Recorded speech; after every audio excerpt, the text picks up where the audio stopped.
Welcome back to FURYCAST. But first, make sure to like this video, subscribe, and of course, smash the bell for notifications. And don't forget to sign up to the mailing list for my new graphic novel, The Gentleman's Guild. Sign up now. The link is in the description. Today on the show, I've got a man with over 4 decades of experience in the martial arts. He currently teaches Kajukenpo in the great city of Houston, Texas. Please welcome my friend, Burt Vickers.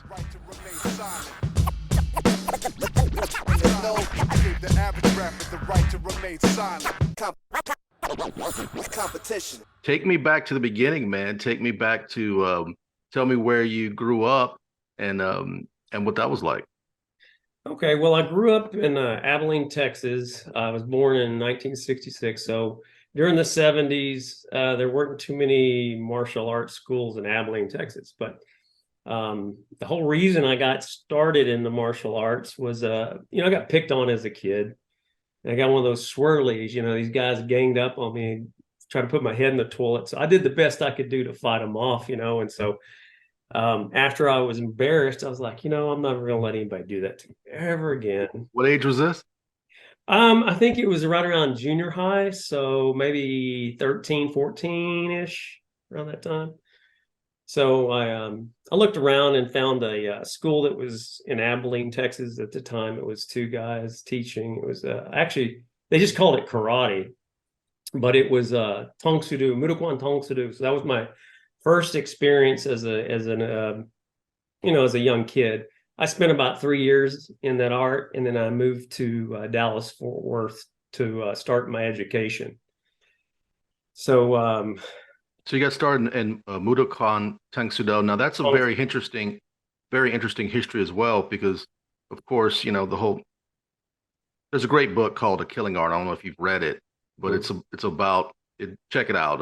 It's about the real history. I think that's even the subtitle, The Real History of Taekwondo and how Taekwondo came to be. And you had other Tongs that were holdouts, and that's where you get like Mudokwan, Tang Sudo. And then I think they eventually ended up splitting as well, correct or no?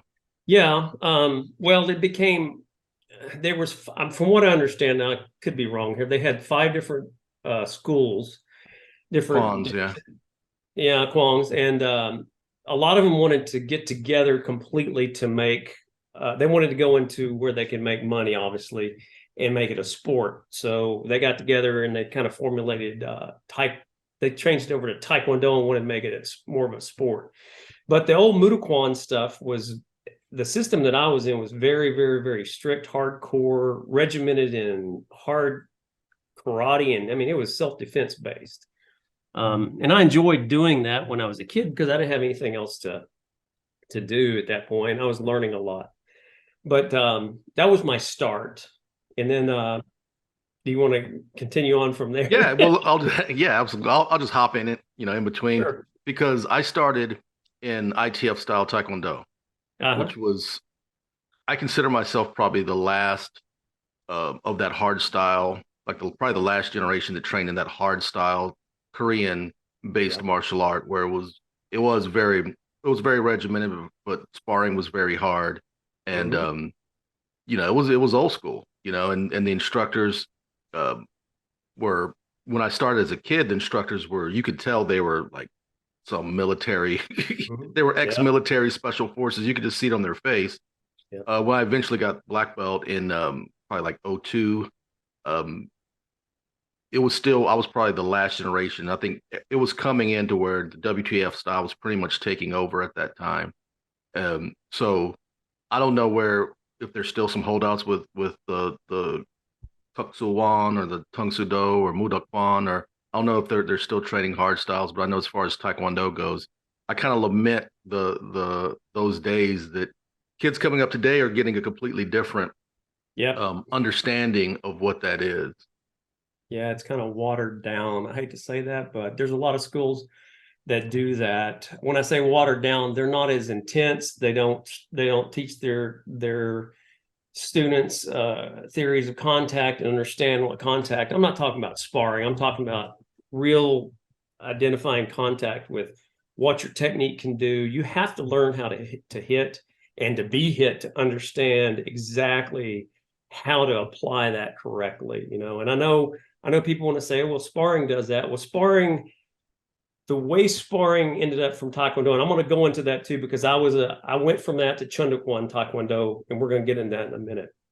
So the sport aspect of it is incredible. But what it seemed to get back to, when I was training, I went through the sport karate system, and I competed, but it was a different game. It became a game of tag and not a game of what I considered self-defense. You know, I don't know. Maybe I'm a loner at this, but no, I mean, if you watch the Olympics, like, you know, if you watch Olympic Taekwondo, that's a game of tag. yeah, You know, it still can be effective use, but I don't think their emphasis is on self-defense. I think it's more on, hey, let's see how, you know, sport. Well, that's good. You know, yeah. I guess so. So from Abilene, I left to go to Dallas, Fort Worth. I was looking for a karate school, so I actually got into a health center, is Irving Fitness Center. And I walked in the door and I was asking if they had any karate classes.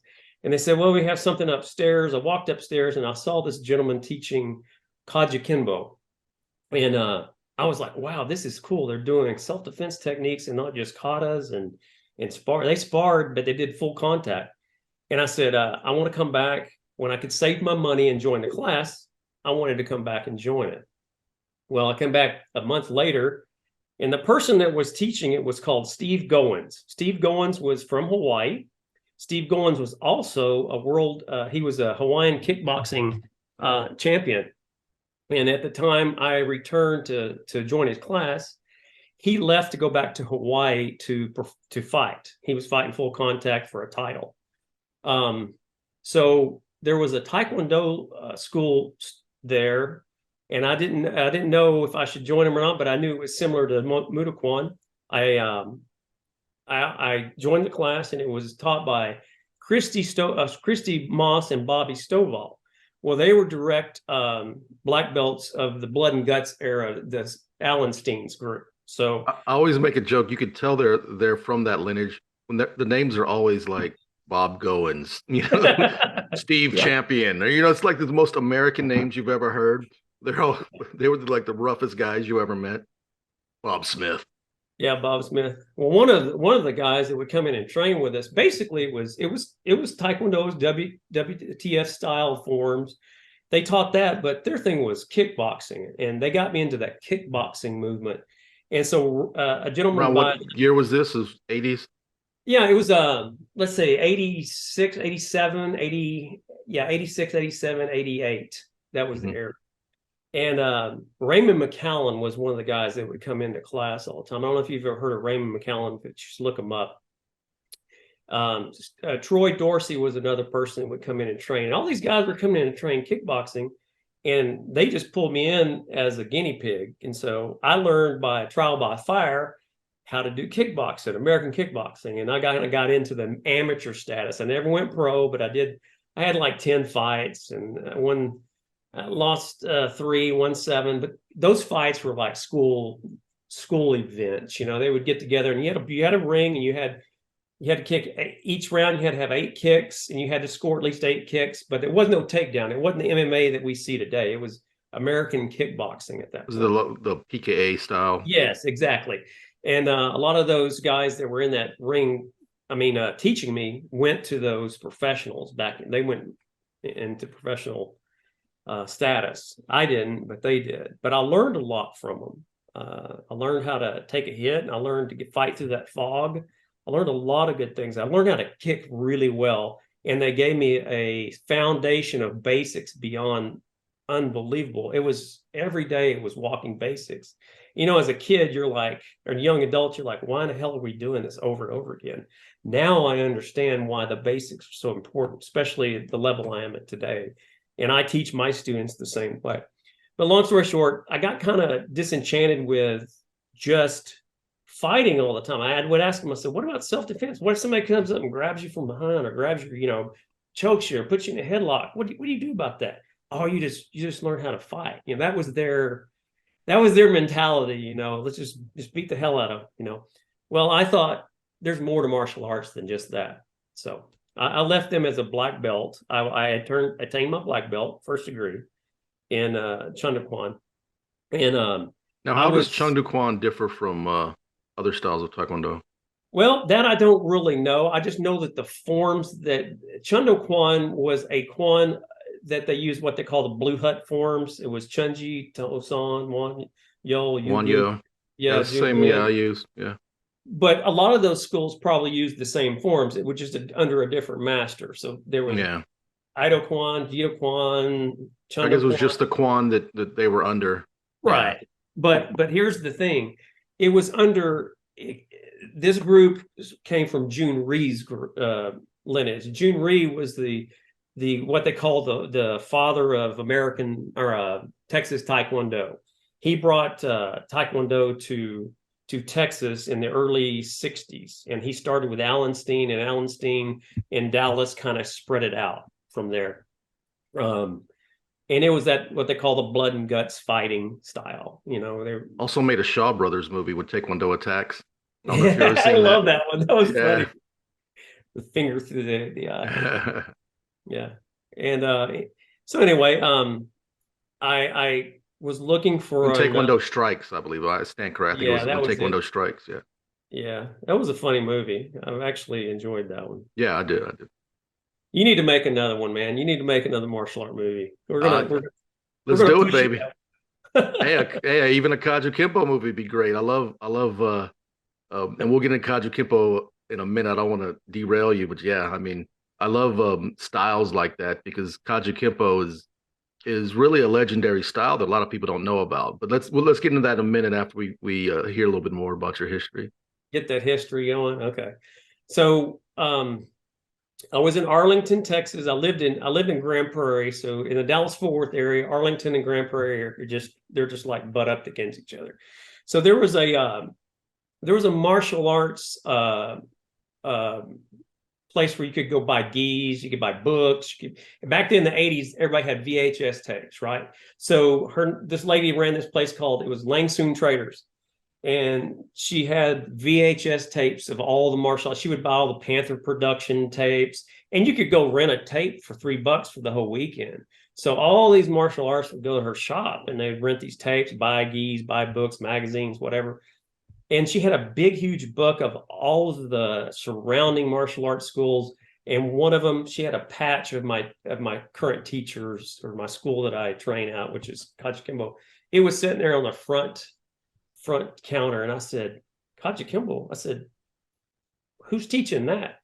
And she said, oh, it's Mr. Richard Peralta. And she opened the book up to me, and she showed me his little flyer. He had a little small flyer there. And I said, it's only 3 blocks away from here. I mean, that was fate for me. I said, well, I'm gonna go check this out. So that was kind of my movement into the Kajukenbo side. But before I found that, I did have a small stint. I would go to Bachman Lake. There was a gentleman called Vince Tamura, and he taught judo and Haikiru jiu-jitsu there. I didn't know Vince Tamura was one of the most outstanding judo or judokas, I guess is what you call them. Maybe that's correct. Judoka, yeah. Yeah, but he had his school there, and he was eighth degree at that point. He was older, but his brother was teaching in the Kodokan in Japan, and I didn't know what I fell into, but I spent most of my time learning how to throw a piece of rubber. He would have this rubber tire or inner tube, and I had to learn and grow and had to go in and to go for the throws. I had to practice over and over again. He didn't show me a lot of stuff, but just how to enter, and then he would show me a couple other throws. So I learned a little bit there, and then he wanted me to get into the sport aspect, and I didn't care for it too much. I was like, I'm not into sport. I just want to learn, self-defense. And then I tried a little bit of Aikido in Dallas to understand the movements. I didn't see much self-defense applications, but now looking back on it, I learned the movement patterns and the escape patterns that are taught in Kajukenbo. I'm glad that I spent that time in Aikido to understand that precursor of Kajukenbo. So I'm at Langston Traders. I find Mr. Peralta's logo. I decide I'm going to go and try it out. So I go to Grand Prairie. I see this Filipino Hawaiian man in his 50s, and he has a very small class. He maybe has 8 people in his class total. 3 of them were backyard style. Was he in his backyard, or where was he? No, it was taught in there was a multi-use facility in Grand Prairie. It was North Texas Martial Arts Center. And so what it was, depending on the night, you could have Ed Parker karate in there, you could have Sage Shui Jiao, you could have Aikido. They would pay for the space time. So Mr. Peralta had Friday nights and Sunday afternoons, the 2 worst nights you could train. And he liked it that way.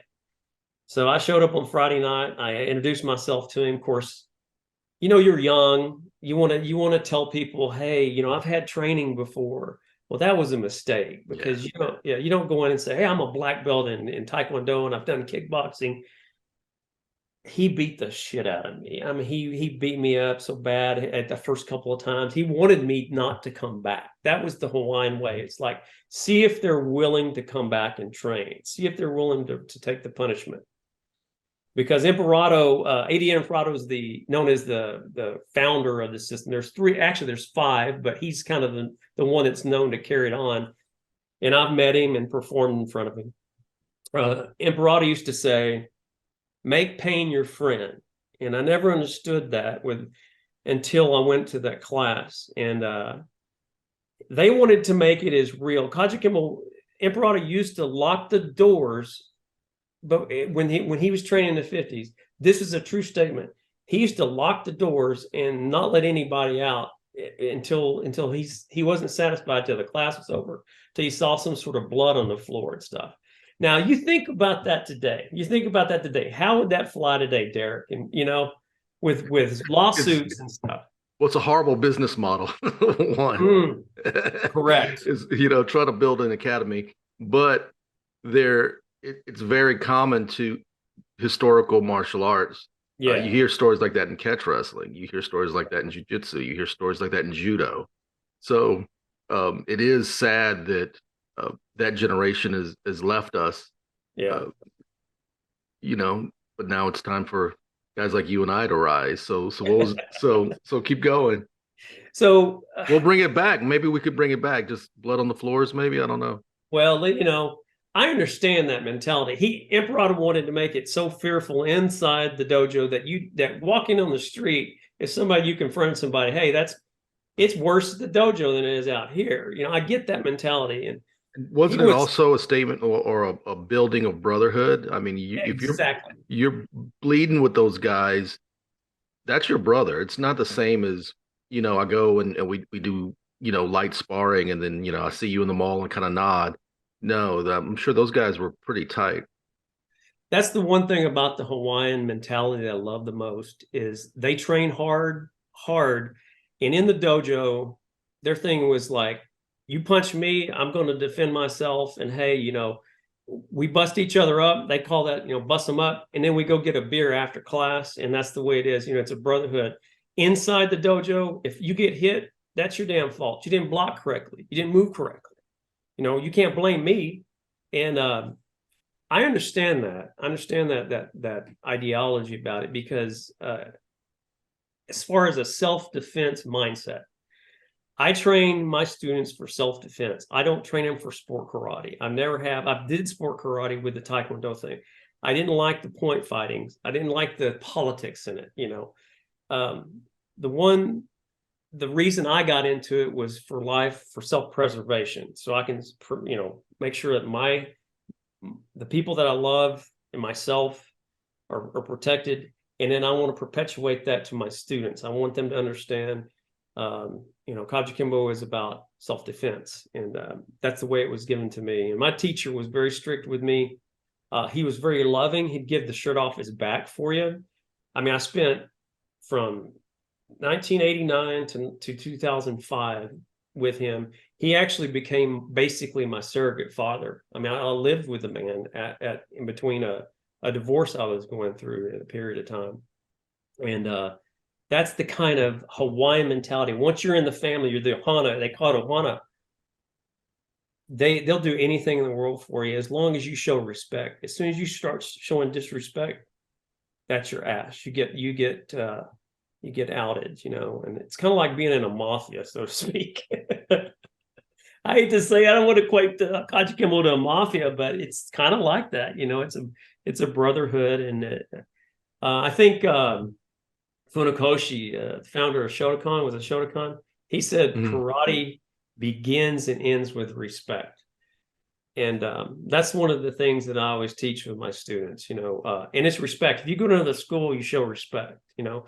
And I worry about the MMA movements if that is still instilled in their training, or are they just training to fight and that's it? Because I've been so far removed from it. What's your opinion?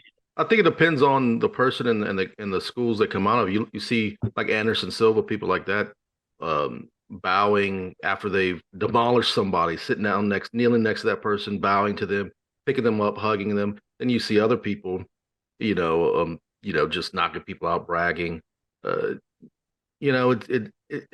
I would say this. I would say there's as much respect or lack of in training MMA as there is in any other martial arts today, because you go to a lot of gyms and it could be a belt factory. It could be, kids are allowed to wise talk their instructor. Instructor doesn't care as long as they're getting paid. So I think there's an issue overall in martial arts when we started making a business. I remember reading Gene LaBelle's book, and he was talking about training in the 40s, and it was looked at very badly for martial artists to have a sign. Like, you didn't have a sign for your school. You just had to know somebody that was training martial arts to get in. Yeah. So in a couple generations, we've gone from not advertising it at all to really advertising and marketing is the most important thing. And we've lost a few things along the way, but that's just my personal take on it. Yeah, I agree with you on that. I mean, it depends what your motives are. Like you say, if you have a school, my school is out of my garage. And the reason I say that, I love that. When COVID hit, but if you walk into my garage, you're like, holy crap, this is a studio. I've seen pictures. That's not the regular garage. You've tweaked it. Yeah, because, well, I did it before COVID because I was going to teach privately some things, help students out. And then when COVID hit and all these schools started falling, at least my students had somewhere to go and they stayed with me. And honestly, in Kajukenbo, it's always been real small groups. And sometimes you see dojos out of garages in California. You don't see mass, huge facilities for that. There are some, which is not as common. It's always been that way. And we've been, I have to say this, most Kajukenbo people are horrible businessmen. They are, as far as business end of it.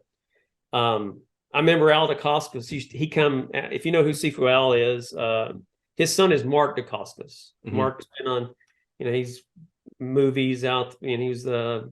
My chiropractor was bragging to me last time I went that Al DeCoscos came. He was like, I just adjusted Al DeCoscos.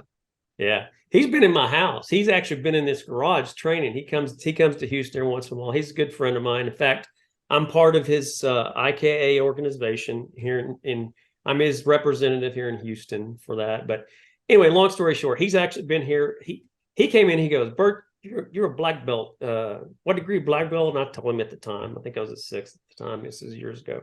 He says, what level of black belt are you in business? Very true. I was like, Sifu, I don't know, man. I don't understand that. He goes, exactly. But I think there's a fine line where you can choose to make money and still keep it traditional and have values to it. And some people are doing it. Some people are doing it very well. I've trained JKD for quite a while, and same thing. Well, there's a garage culture, training garage in your garage historically, but also a history of poor business people. Yeah. Teaching it. But let's get back on your history. So you So you go to his school for the first time. There's 5 people there. Yeah. So I asked him, what is Kajukenbo? And he looks at his black belts and he goes, okay, hey, you two, let's go, come at me. And he, like lightning, wiped them out. I mean, they were rolling the floor hurt. I was like, holy cow, I've never seen this before. That's what I want to do for the rest of my life. This is exactly what I do. I want to be And able to. how old were you at this time? I was in my mid-20s. I was probably 22, 23. Oh, that's a great time to find your thing, you know what I mean? Oh, yeah. And he was very strict on basics first. I mean, for the first year, I did nothing but just walk the basics and do basic stuff. And I was like, okay, kind of rolling my eyes. I think, I already know how to do a front stance. I know how to do this. I know how to, but he wanted to see if I really wanted to train. And once I stuck it out, he showed me the beauty of the art. And he showed me the effects. Now, for your viewers, what is Kajukenbo? It's the first mixed martial arts system ever created in the United States. It was devised between 1947 to 1949. There was like a 2-year period. 5 martial artists got together. They were all like, one was a Tong Soo stylist, which was Peter Y. Chu. There was 2 jiu-jitsu judo practitioners. It was Frank Ordonez. He was a jiu-jitsu stylist. And it was Joseph Holick was a Kodokan judo stylist. And Clarence Chang was a Sumlampai Kung Fu stylist. And then Adrian Peralta was a Kenpo karate from Hawaii under Professor Chow. So you had 5 of these guys getting together and they said, hey, how do you defend yourself against the judo guy? How would a judo guy counter a boxer? And so they formulated all these moves, but they didn't just formulate it. They went to the bars and they tested this stuff out. And the stuff that didn't work, they scratched it off the paper. So no, we're not going to use that, Now, so the people know, you said in the 40s? Yeah, it was 1947 to 1949. The first school opened in 1950. So yeah, so like if you're 20 nowadays, you're studying martial arts, it's kind of like a buffet. You know, I can train here 2 days a week, train there 3 days a week. Historically, it hasn't been like that. It hasn't been like that maybe until the last 15 years, 20 years maybe, since the UFC has popularized cross training. But historically, a bunch of guys who were each masters in their own style did not commingle at all. No, egos kept them from that. Yeah, historically. I mean, even to the point when I started in really the 90s, when I got back into it after I was a kid, when I got back into it as a person in my 20s, I was doing judo and taekwondo different days a week. Could not tell the instructors that I was cross training at all. I just kept it a secret. And I would ask them, hey, what do you think about judo? Oh, you don't need that. You just need a good sidekick. Oh, what do you think about taekwondo? Oh, you just get them an ippon. So that's amazing that these guys had the willingness and the open mind and the spirit, the warrior spirit, to say, hey, let's learn from each other. Yeah. And they formulated, and the 4 went off to war at the time because the Korean War just, I think, started around that time. So Imperato and his brother Joe, they were the only 2 that were left in Hawaii there to carry it on. So honestly, Joe Imperato is the one that stayed at what they call Palama Settlement, was like the home dojo. And the first generation people that trained there, that's when Kajukenbo really started to formulate. It wasn't complete at that time. It was just an idea and some techniques. But in that realm of 50s to 65, that's when it really, really started to formulate to what you see nowadays. And I was fortunate. I'm a 3rd generation black belt from the system, because the first group that came out of Hawaii, Alejo Reyes was one of the gentlemen that was Imperato's black belt, and he was what they call the sergeant arms.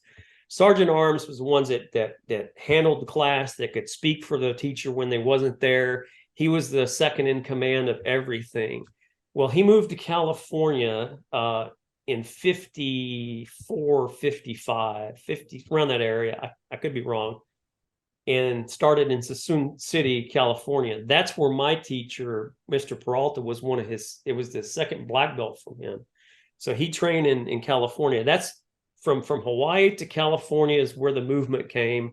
There was, do you know the movie Kung Fu, the TV series Kung Fu? Oh, absolutely. Yeah. I'm big fan. One of the black belts from Palama Settlement was actually one of the masters that was in that movie. Oh, really? Yeah. I can't remember his name now, but fuddles me. But anyway, he started in Los Angeles, California.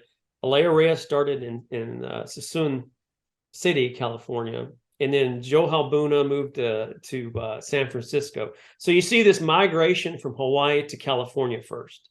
It's not been spread across the United States or the East Coast or outside of the United States. Well, my teacher, Mr. Peralta, was an Air Force man. So he took that and was stationed in Thailand. So he started in Thailand. So Kajukembo kind of spread in Thailand. His first black belt, Eddie Shepard, who's still alive, was in Spain. And all of the Kajukembo in Spain comes from my teacher. It's actually like it spreads out from there. It can date back to him. So, I mean, I feel very fortunate that I got to train with this man and be a part of this system. And the one thing, Derrick, that I love about it, we have a family tree. We have this huge, vast family tree that I can show you sometime if you ever want to see it. It's got every black belt, and it has the lineage line that you come under. And to me, that's important. And I don't know too many systems that have such a documented record. But anyway, back to spreading from California to Texas. Mr. Peralta came to Texas to get away from the California side. And he's kind of started it in Grand Prairie, and I just happened to be lucky to be in Grand Prairie at the time to learn it. So the Kajukenbo system consists of it's a self-defense system that deals with punch countering, different types of punching defenses, grabbing defenses, throwing. We do weapon defenses and clubs and knives. We don't do too many gun defenses, even though there is a need for that these days. There is a lot of systems that do that. We did a lot of throwing, but not to the ground and follow up on the ground. When we follow up on the ground, it's a lot of strikes, kicks, and get away. It's not stay on the ground and do a garuma and choke them out, or try to do a scarf throw, stuff like that. But just so people know, Kajukenbo stands for, what does it stand for? Karate. It's an acronym, basically. The letters spell out an acronym for karate, judo, jiu-jitsu, Kenpo, Chinese, which is Chunfar, Kenpo, Kempo, and Chinese boxing and American boxing. So the Chinese boxing is known as Kung Fu, but all of those guys in Hawaii at the time were boxers. So a lot of the system in the beginning was devised against boxing techniques, hooks, crosses, uppercuts. It wasn't your traditional straight karate punch and hold it there. Peralta was smart enough to know that nobody's going to freaking stick their hand out there and hold it and let you do your thing. You're going to have to learn to evade and counter it. Now, his philosophy was you bust them up, you take them to the ground, and you finish them off. You never go for a lock or a grab. Like you see some people, deflecting a punch and trying to go for a lock. His philosophy was always, you got to hit it. You got to hit a vital spot to get a reaction out of them. Bust them, and a lot of kicks to the balls. And Kajukenbo will tell you that there's a lot of that. And people say, "Oh, that's not a gentleman's game." Well, it's freaking self-defense, dude. We kick to the balls. I guess a good short explanation of what Kajukenbo is a good kick to the balls, man, and a foul. That's going to be on the thumbnail for this. Probably the title of this video: "A Good Kick to the Balls." Now, how does it differ from, say, Ed Parker's system? Oh, that's a good question. So, Imperato was training. This is Adriano Di Imperato. You'll also hear him known as C. Joe Imperato. he was training with Professor Chow before, in the 40s. Professor Chow was a predominant Kenpo practitioner in Hawaii. He learned his Kenpo from James Mitosi, who came from Hawaii. So Imperato was, I don't know, he was the top classmate in there. I don't know what rank he was, but Ed Parker was his classmate. So they were together in Mr. Chow's or Professor Chow's class. Imperato was always his senior, and so Ed Parker wanted to create American Kenpo or start his own. At that point, with American Kenpo, he was getting off, wanted to do his own thing away from Mr. Chow, and Imperato was doing Kajukembo with in Palama Settlement. And Mr. Parker would come over and visit him his classes. And there's a history between the two. They've always been brothers. Most people want to say that, they weren't brothers, but they were. I know that for a fact that they were, because Imperato, I've got documentation that Imperato helped Mr. Parker when he broke away from Professor Chow in the 50s, and during the 60s, Ed started his own. Mr. Parker, I shouldn't say Ed. Mr. Parker started his own American Kenpo, which was similar to Kajukenbo. In fact, the reason I know that is because after my teacher died, I started training with some American Kenpo practitioners in Grand Prairie, Mr. Tommy Burks and Dave Jenkins. And I noticed that the techniques, I was like, wait a minute, that's our grab art 3. That's our grab art 4.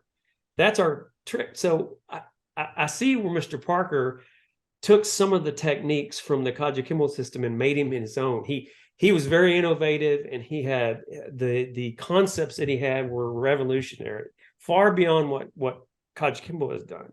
Kajukenbo is more like really raw. It had a lot of flow to it, but in the early stages of it, it's like a Mack truck getting hit by a Mack truck. It's that kind of just very hard style.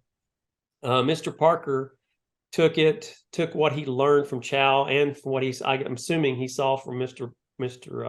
Imperato, and really developed a system that worked, and it's widespread. And I really respect his system.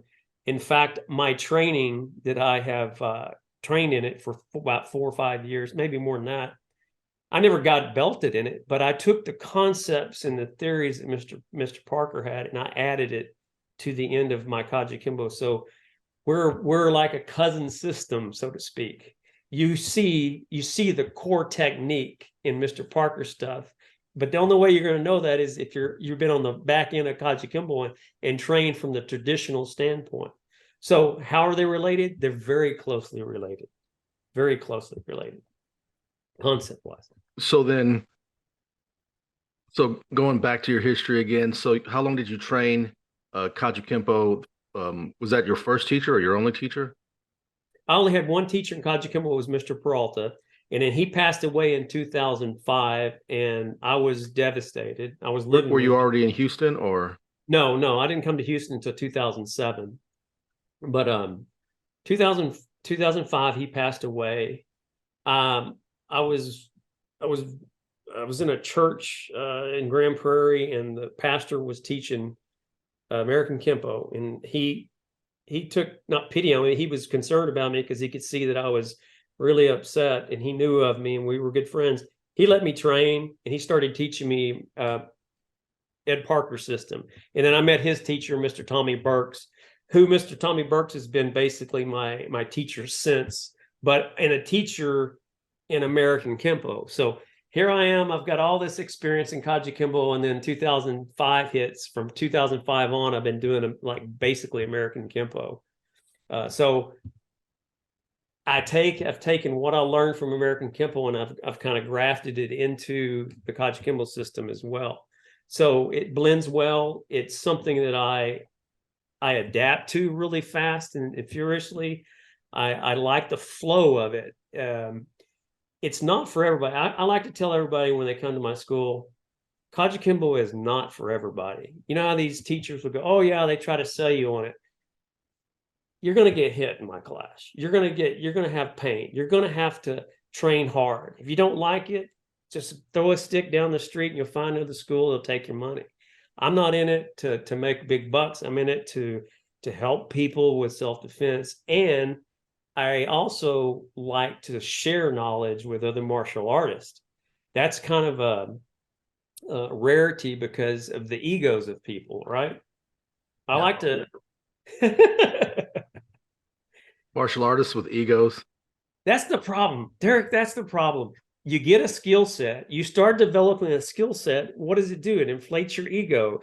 If you keep your ego down and be humble, that's really what you should do. Always be humble, because there's always somebody out there better than you, and knows more or knows something different from you. You can't just assume, your answer is the answer all for every technique. There's always going to be a what if you do this, or what do you do that, or what's an answer for it? Well, the answer is you don't really know until you get in that situation. Yeah. But if you got a lot of concepts and theories that you can use, and that's what I like about Kajukenbo, is we have our seminars and our events. We invite people. We invite jiu-jitsu people in. We invite other martial arts to come in and teach. The problem is they try to teach technique-based stuff. Here, a sequence of a technique. 1, 2, 3, do this, versus a concept. I think if you learn a concept of, let's say jiu-jitsu, if you do jiu-jitsu and you have something you want to show like a technique, if you can conceptualize it to where other martial artists can pick up on it or look at it and figure out how it can fit into what they do, that's a better thing than teaching them A, B, C, D, E, F, G on a technique they're never going to learn, or never use again. So that's the kind of things that I like to do with other martial artists as a Kajukenbo guy. Not go out there and say, look at my Kajukenbo. No, I want to know what they do and why they do it, because I might actually learn something from it. And I'm always been a student of martial arts and always will be. So when did you found your school? So I guess take me back again. So it's 2005. You're training American karate, and then what brought you to Houston? I fell in love with a woman online, and she was living here in Houston. So I packed my bags up. I'd gone through the divorce. My instructor died. I said, you know what? It's time for a fresh start. So I went to Houston, came here. But I always trained in martial arts, and I hadn't trained in 2 years, and I was depressed. And then she goes, well, don't you do karate? She goes, why don't you just start a school here? Where am I going to start school? Well, pull the cars out and just start doing it in there. I mean, she was an advocate for it. That's a good woman. Yeah, it is, because usually the women look at it like a girlfriend or something, like it's something that distracts you from them. She's not that way. I was lucky. So I'm kind of starting the garage, and then from that I had enough students. I didn't advertise very much, just kind of word of mouth. I'm sure if I advertised more, I could have more students, but it's going to take time and all that. I teach out of my garage. I've been doing that since 2007. I moved out, I found a facility off of 529 in West Little York. I trained in there for a couple of years. I basically paid for the space, and that was it. I didn't get any money back, because all my money that I was getting from my students was going to pay for the facility. So I just brought it back into the garage, redid the garage, spent the money for the garage, and made it a dojo.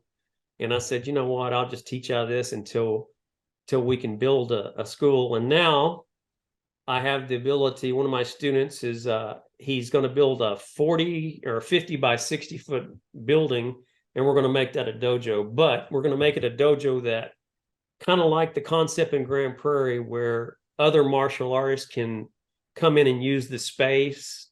Because I don't want to teach 5 days a week. I'm 56 years old. I've got pains and aches. I want to go out. I'd like to enjoy my life too a little bit, but I'm in my 40s and it's rough. Yeah. It's rough, but you keep kicking, you keep going forward no matter what. If you've got martial arts in your soul and in your blood. You can't stop it. You know that. I'm pretty sure. Absolutely. How many systems have you done in your life? Oh man, 6 or 7. Taekwondo, Shotokan, Mm-hmm. Brazilian Jiu-Jitsu, Judo, Taekwondo, just say Taekwondo, boxing, Boxing. kickboxing, JKD, Wing Chun. I mean, Yeah.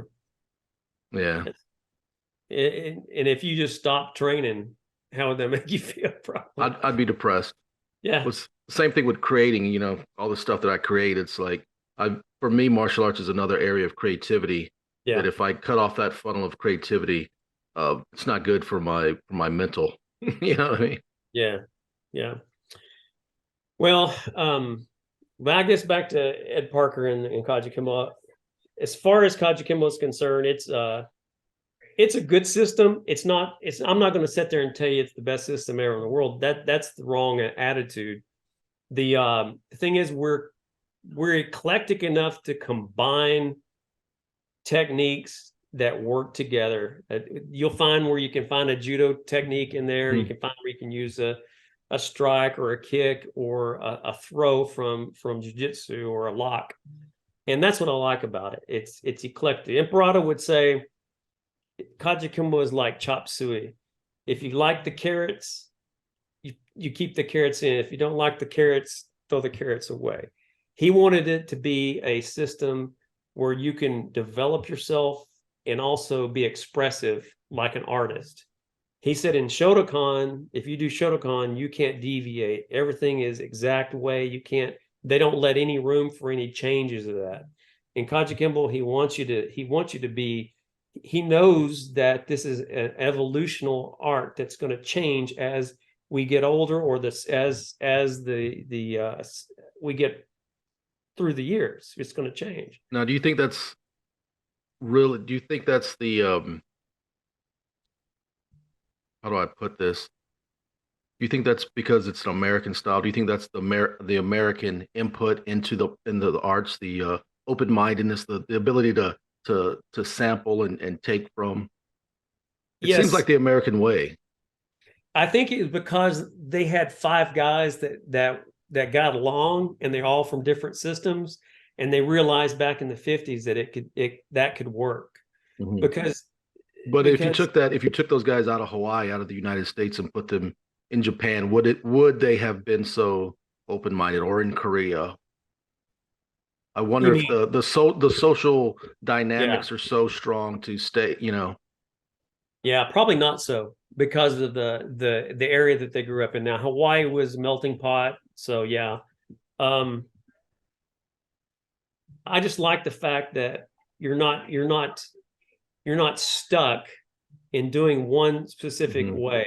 Now they want you to keep your basics. They want you to have a core development, understanding. Even though this was created in 47, and this is what I tell all the professors at higher ranks like myself. I'll go to them and they'll say, well, this is the way the technique was in 47. This is the way it should be done. I said, okay, that's fine. Do it, but show me how you progress it from that to today. Let's show our students how this People was the change. original. Yeah, and how are you supposed to be advanced belt if you don't do that? Yeah. I mean, you That's just I'll see videos that come up on my feed of street fights, or even sometimes like high school fights. And there's so much access to martial arts and mixed martial arts. You're watching kids throw punches, kicks, go to the back, get the person's back, get their hooks in 11th grade fights. And it's like that historically, that was not the case. It was two guys standing trying Yeah, to I punch know. each other in the mouth. Yeah, yeah. Well, there's a horrible story, and there's a book out called The Black Robe. It was written by one of my friends in Hawaii. It was about the death of Joe Imperato back in the 50s. Imperato's brother. He got Walter Godine was his student, and they were coming out of a bar late at night, and they used to be like a bar. It was a bouncer. He was a bouncer. He was at this club, and these 5 guys started to argue with him. And Walter Godine was a real strong fighter, and he ended up fighting 3 or 4 of these guys, and Joe was trying to stop the fight with one of them, and he got knifed. He got shanked in the kidney in the rear, but his mentality was at the time, oh, I just got punched or whatever. So instead of going to the hospital, he drove home in a car and ended up, dying from that. And that was a tragic story, because there's no telling what Joe and Peralta would have done with Kajukenbo if he'd have stayed alive. And it's a sad thing that kind of violence was back in the 50s, but violence has always been in, our lives ever since the world began. So we have to defend ourselves, right? That's why, self-defense, teaching as sport is great, but teaching self-defense is I view very important. Now, switching gears a little bit, you and I connected via a mutual friend. Can you explain that a little bit? Oh yeah, absolutely. So there's a little kickboxing school around the corner from where I lived, and I just wanted to get some extra training in. So I joined it just to go in and get a workout in. And there was a young lady in there that was, she was bright as the sun and happy and go lucky. Her name was Regina Chen. And she was all happy about kickboxing, and I didn't realize that she was an actress. I asked her what she did, and she's an actress, and I was like, really? That kind of floored me, because I never met an actress before. She goes, yeah, I'm doing a movie right now, and it's a jiu-jitsu movie. And I was like, well, I want to know what that's about. I want to see that movie. What's the movie? I kept on asking her. She said, she had Line Killer. And I was like, well, when is it going to be released? Oh, it'll be released soon. I was like, well, who's the director? So by the way, I really enjoyed the movie. I liked thank you, the plot and everything, and the actual cinematography was done real well. So she worked real hard on it. That must have, I was going to ask you about that. Must have taken was that crowdfunded, or was that? Yes. So for those who don't know, they're watching or listening. He's talking about my debut feature film I wrote and directed, acted in, starring Miss Regina Ting Chen, who's currently, you're going to see her in season 4 of Stranger Things. I was just watching The Black Adam. She had a scene in Black Adam. Yeah. She's been on Dynasty, Queen of the South. She's really doing well in Hollywood right now. But her first, it's my film. I really can't say it's major. That sounds like I'm bragging, but really, she came on as the lead in my film Lion Killer, and like you say, she lights up the room. So I tell everybody, I've told Regina this. I don't know how anybody doesn't cast you. If she goes into a room, when she leaves a room, you're like, man, I want to be around that person. She has that spirit about her. And she came into my small little feature length film as the female lead, and really dedicated herself to the role, and didn't take it like, hey, this is some no-name director with his first movie that's crowdfunded. She really embodied the spirit of the character Noelle, and I can't be more proud of her. I'm very proud to see her doing so well. Yeah, she does a great job, and I agree with you. Every time I would go to that school, or if we'd go out after and eat dinner, she just was constantly just a bright spirit. I would ask her all the time. I say, "Can you do different accents? Can you do different to be a different person?" And she'd look at me for a minute, and she could just change in front of me. And I thought that was such an amazing thing that she could do. Yes. So you guys hooked up. Was she taking kickboxing from you, or what? No. We were I just happened to. I didn't want to teach. I just wanted to go work out. So I come off of a foot surgery thing and trying to rehabilitate my foot some. So I was over there just kickboxing, and it was just right around the corner. And she was in this. It's near Jones and West Road area is where it is. So that's where I live. And is that where your school is at, in that area? What? Yeah. Those who don't know, what side of Houston is that? Northwest Houston. So like 290 West Road area. So yeah, I teach out of my house like that, and they can find it on the web and stuff. You can look up Kajukenbo Self-Defense Houston, Kajukenbo Self-Defense Systems of Houston, and in Facebook too. And you get a hold of me there if they want to train. But I mean, I don't have a lot of students. I do have I have a black belt in Dallas that teaches. He has a branch of of my school there, and he has more students than I do. But it's not about how many students you have; it's the value you give them. And my teacher always said to me, and I'll never forget this. He said, "I'd rather you have 10 techniques that you can use than 100 techniques you can't do anything with." So I took that to value, not to mean to shorten the requirements for what it means, but if you're going to learn something, make sure you learn it and you understand what you're doing and not just going through the motions. Okay, I got that technique. I get a lot of people that way. They're like, what does it take for me to get a black belt? You know, they immediately, hey, I got cats in here. Sorry about that. So I tell them, well, that depends on you. You know, when they ask me how long is it going to take, it's a challenge for me to change their heart and to make them understand what it really means to train and to obtain a black belt. It's a bad start. It is a bad start. It's an attitude adjustment from the start you got to make. But they don't know any different. They don't know. They think that piece of a cloth around your waist is where it's at. You know, it's not. Now let me ask you this: what you've done a lot in the martial arts. How many years have you been training now?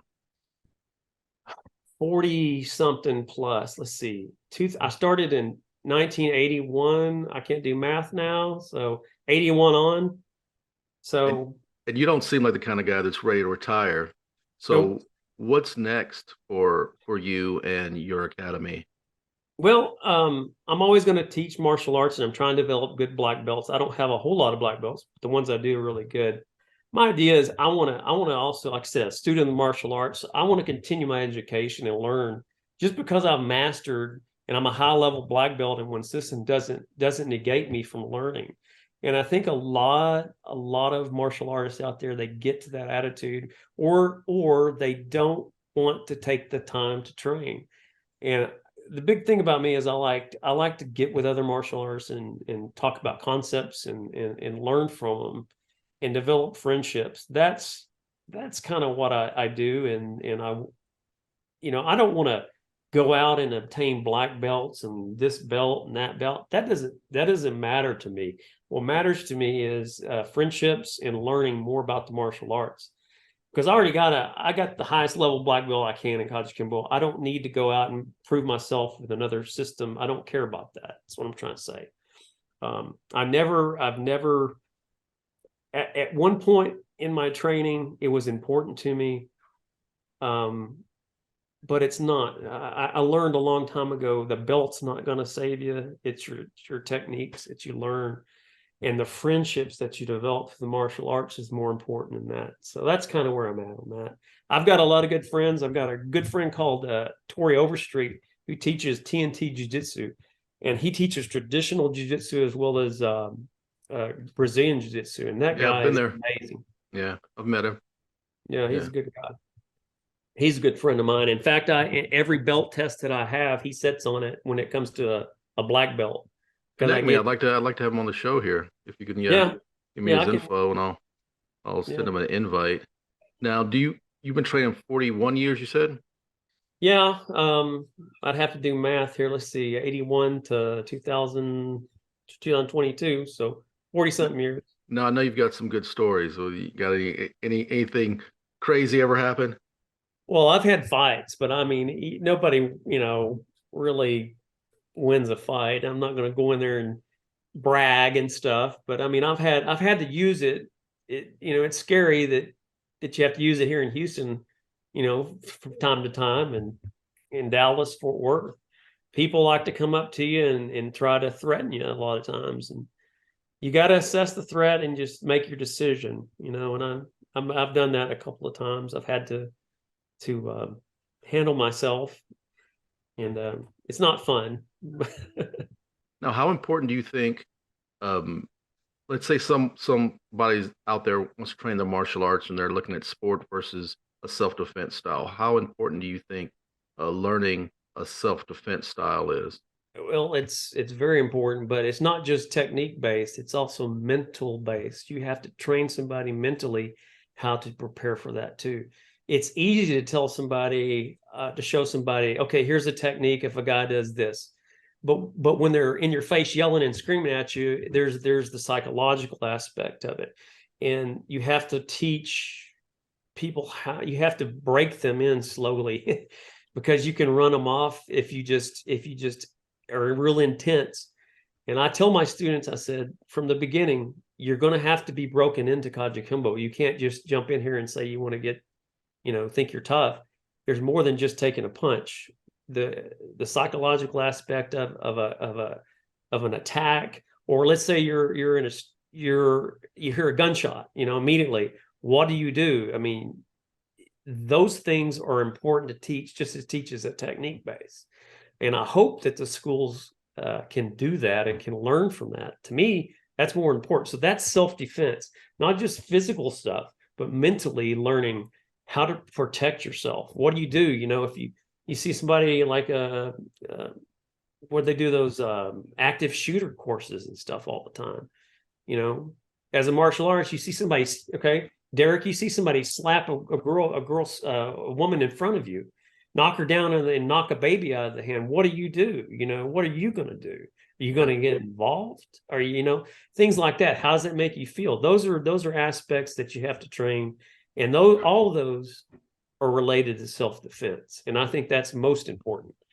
Like I said, not just physical, but mentally too. And hopefully jiu-jitsu teaches that too. Oh yeah. I was about to chime in because that's one of the things, and really about, controlling your emotions in high stress situations is one of the things jiu-jitsu provides. And it's like you said, the things you just mentioned. How do you react? How do you do you go in emotionally, or what do you do? So jiu-jitsu is really like Joe Rogan says, problem solving in high stress situations. Yep. Now before we go, I do want to ask you, we touched on it briefly, from somebody who's been in the martial arts for 4 decades, the evolution of the martial arts. Do you think we're going in a positive way or a negative way? When I say the martial arts as a whole, not necessarily Kajukenbo, but as a, I think it's gotten too commercialized in the aspect. I think a lot of it has gotten away from, because my vision is self-defense. So I'm trying to analyze from that point. I haven't gone out and visited every school, in Houston, but I think you need to teach good values and you teach good self-defense. Hopefully we're still staying on that track and not going money and sport. The worst thing you can do is give somebody false hope in any martial arts school. And I think a lot of these commercial schools and the belt factories do that. They're not actually giving their students the true self-defense or the true understanding of what they're learning. I think they just, I got a belt and I'm tough. No, you gotta. False confidence can be a horrible thing. It is, but there's a catch-22 with confidence, and I've seen this happen for 40 years. People get confident in what they're learning, and then their ego inflates them, and they get away from being humble. You always have to stay humble in the martial arts. You have to, if you're going to ever gain anything from it, you need to stay humble. So I don't know. Maybe we are going in the right direction. I hope so. You'll lead us there, man. Where can people connect with you if they want to come train the little Kajukenpo, or they want to send you an email or something? Yeah, you can send an email to burtvickers@gmail.com. And like I said, Google, you can look my name up in Google and you can find me. And my Google quick address is Kajukenbo Self-Defense Systems of Houston. And I'm also on Facebook too. I have a Houston Kajukenbo Facebook page. But I thank you for your time too, Derrick, for giving me this opportunity to speak with you. I've been wanting to talk to you for a long time. I just slipped my mind, man. No, man, it's been a crazy couple of years, my friend. Couple of years. You need to make another movie, dude. I will. I'm definitely will. If you need some help with it or something, let me know. I'll come and be your cheerleader for it or something. Well, I appreciate it, man. Definitely. And feel free to come train anytime. I'd love to, spend some time with you on the mat. So maybe you can show me something, man. Hey, same for you, man. Show me. I'm really interested in these techniques, especially a blend of the American Kenpo and Kajukenbo. Yeah, I would love to see some of those techniques. So, all right, man, I appreciate you. Thank you for your time. Have a good day. And that's a wrap on another episode of FURYCAST. I want to thank Burt Vickers once again for coming on the show and dropping 4 decades of knowledge on us. Make sure you follow him. His links are in the description. You can also follow me on Twitter. And don't forget to follow my new graphic novel, The Gentleman's Guild. That's right, I'm currently making a graphic novel with artist Ebi Canales. Yep, Ebi Canales is doing the art on The Gentleman's Guild. And don't forget to watch Lion Killer, my debut feature film. That's right, I made a movie. It's called Lion Killer. It stars Regina Ting, Chen, who's currently on season 4 of Stranger Things. You can watch it at Amazon Prime, Tubi TV, Freevee, the Roku channel, or you can pop on over to the YouTube channel called V Movies. And thanks for watching this episode of FURYCAST. And before you go, make sure you like this video, subscribe, comment down below, let me know your thoughts, and also smash that bell so you can be notified every time a FURYCAST video drops. That's it for today's show. Till next time.